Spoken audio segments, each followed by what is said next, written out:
to our fairy tale read aloud. My name is Sean, and I'm excited to read the fairy tale, The True Story of the Three Little Pigs by John Ciska. As we talked about earlier, our story is from the point of view of the wolf. I wonder if the wolf side of the story will make us think any differently. While we read, I'm depending on you to think about today's story, as well as what you already know about the Three Little Pigs, to help you decide who you think is telling the truth. In addition, we are going to focus on 2 reading skills while we read today: making connections and punctuation. We'll be taking a couple breaks while we're reading to discuss and apply these important skills. Before we begin, I'm going to need your help. I would like all my friends to find a comfortable place in the room. I need you to be focused and ready to listen. Are your eyes on me? Okay, I think we're ready. The True Story of the Three Little Pigs by A. Wolf, as told to John Ciska and illustrated by Lane Smith. I can already see here that we've got our supposedly big bad wolf. And who do you think these 3 are? That's right, the 3 little pigs from our story from before. I'm excited to hear what the wolf's side of the story is. The True Story of the Three Little Pigs by A. Wolf.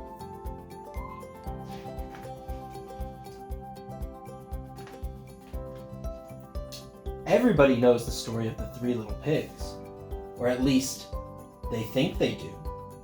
But I'll let you in on a little secret.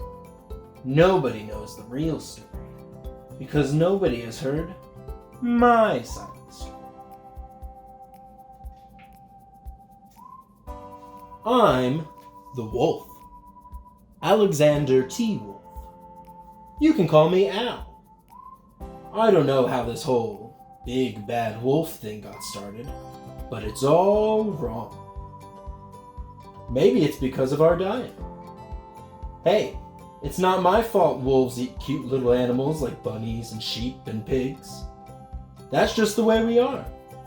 If cheeseburgers were cute, folks would probably think you were big and bad too. This is a good moment for us to stop and make a connection. So a connection is when something in the story reminds you of your life. Now, this is a pretty big burger, but have any of you seen a burger before? Or eaten a burger? Yours probably doesn't look like this, right? Because his has some peculiar things in it, some weird things. But we've probably seen a burger before. Just by thinking that, you're making a connection, and you're becoming a stronger reader. And the wolf is saying that when he sees the 3 little pigs, he imagines them as 3 little cheeseburgers, and that it's not really his fault for wanting to eat them.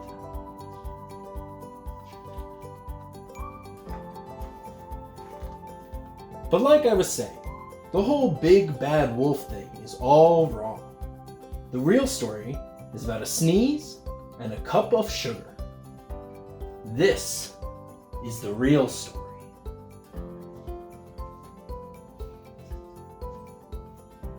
Way back in Once Upon a Time, I was making a birthday cake for my dear old granny. I had a terrible sneezing cold. I ran out of sugar. Have any of you ever seen someone in your family bake something? Maybe they needed sugar and flour and some of the other ingredients that you see there. So I walked down the street to ask my neighbor for a cup of sugar. Now, this neighbor was a pig, and he wasn't too bright either. He had built his whole house out of straw.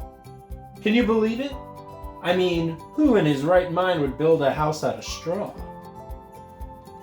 There's the house there made out of straw, which we know from our past story, a connection we can make to a story we've heard before, that first little pig makes their house out of straw. Maybe you remember that from our other story.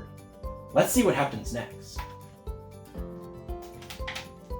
So of course, the minute I knocked on the door, it fell right in. I didn't want to just walk into someone else's house. So I called, little pig, are you in?" No answer. I was just about to go home without the cup of sugar for my dear old granny's birthday cake. I just noticed something. This sentence here, little pig, are you in?"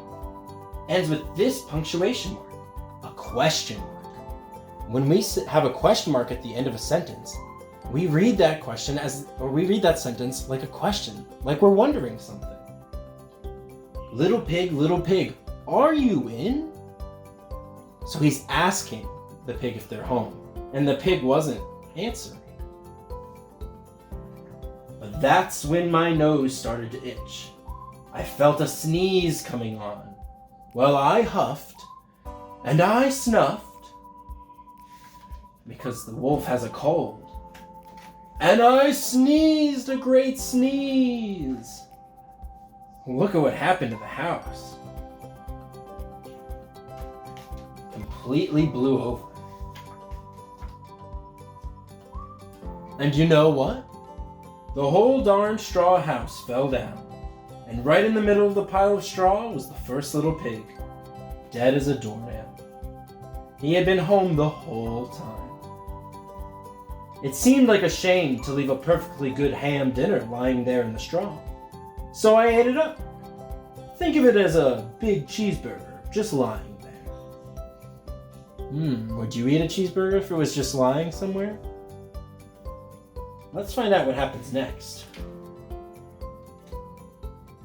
I was feeling a little better, but I didn't have my cup of sugar, so I went to the next neighbor's house. This neighbor was the first little pig's brother. He was a little smarter, but not much.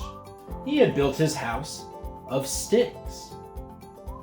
Now this is a good opportunity to make our connection to the real world. Are sticks, do you think they're heavier and stronger than hay? Or straw? Yeah, I'd say that they're probably a little stronger. Because we've probably held sticks before, right? We probably know that they're a little bit stronger than straw, which can kind of just break in your hands if you fold it even a little bit. Let's keep going. I rang the bell on the stick house. Nobody answered. I called, Mr. Pig, are you in?" He yelled back, "Go away, wolf. You can't come in. I'm shaving the hairs on my chinny chin chin."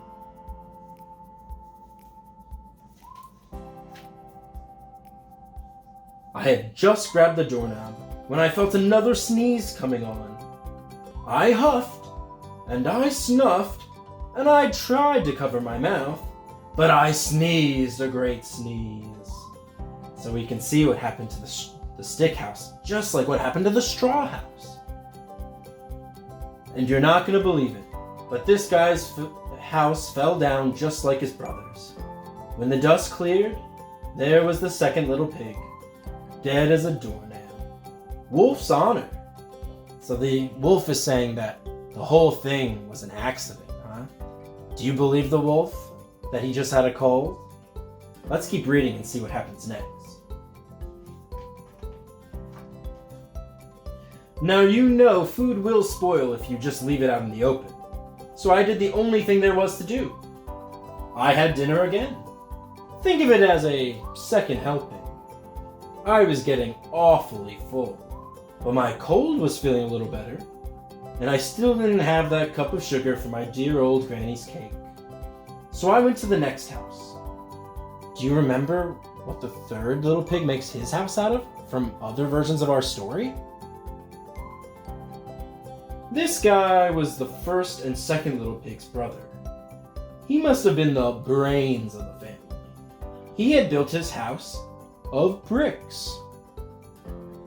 I knocked on the brick house. No answer. I called, Mr. Pig, are you in?" And we can see the question mark there because he's asking the pig if he's home. And do you know what that rude little porker answered? "Get out of here, wolf. Don't bother me again." How do we think the wolf is going to react to the pig saying that? Let's see. Talk about impolite. Now, this is another opportunity to stop and look at our punctuation. Right here we have an exclamation mark. So that means that when we read it with more emotion. Talk about impolite! It means that he's getting kind of riled up. The wolf is saying this in a way where he has more emotion because of the exclamation point. That's how the author tells us. Alright, let's keep going.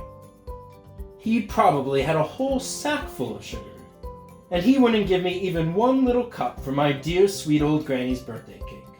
What a pig! There's another exclamation. I was just about to go home and maybe make a nice birthday card instead of a cake when I felt my cold coming on. What do we think's gonna happen? I huffed, and I snuffed, and I sneezed once again. Then the third little pig yelled, "And your old granny can sit on a pin." Seems like the wolf sneezed did not break down the brick house. And then the pig said that about his old granny? Let's see what happens next and how the wolf will react.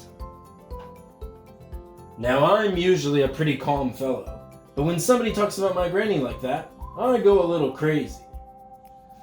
Has there ever been something where someone else has said something to you that makes you really upset? The wolf is saying here that the reason he acted in a certain way is because he was really upset. That might be a connection that you can make to this story. So when the cops drove up, of course I was trying to break down this pig's door. And the whole time I was huffing and puffing and sneezing and making a real scene.